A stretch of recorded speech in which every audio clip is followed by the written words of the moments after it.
Speriamo nella pioggia. Questa l'ultima speranza per i padovani per migliorare anche se di poco la qualità dell'aria. La città del Santo nel mese di gennaio si aggiudica una svilente maglia nera come città più inquinata del Veneto. I primi 31 giorni del 2018 sono stati da incubo, si sono registrati, secondo i dati di Legambiente, 21 superamenti al limite di legge dei PM10. Dunque abbiamo respirato aria avvelenata e fuori legge più di un giorno su 2. I padovani, consapevoli dei livelli critici di inquinamento, cercano di adottare buone pratiche.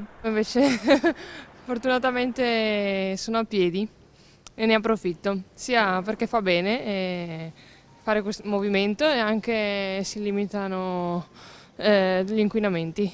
Per venire in centro sì, per forza sono costretta perché non si riesce a parcheggiare. Non sono neanche tranquilla, spero che riescano a prendere dei provvedimenti al più presto.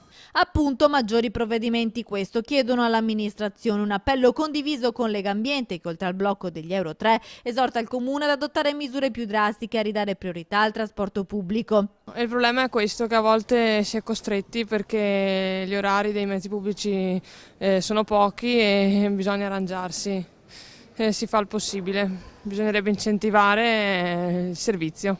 Beh, il tram credo che sia stata una grandissima invenzione, se adesso riescono a fare anche le altre 2 linee di cui si parla, penso che ci sarà un bel miglioramento dell'aria e della qualità dell'aria.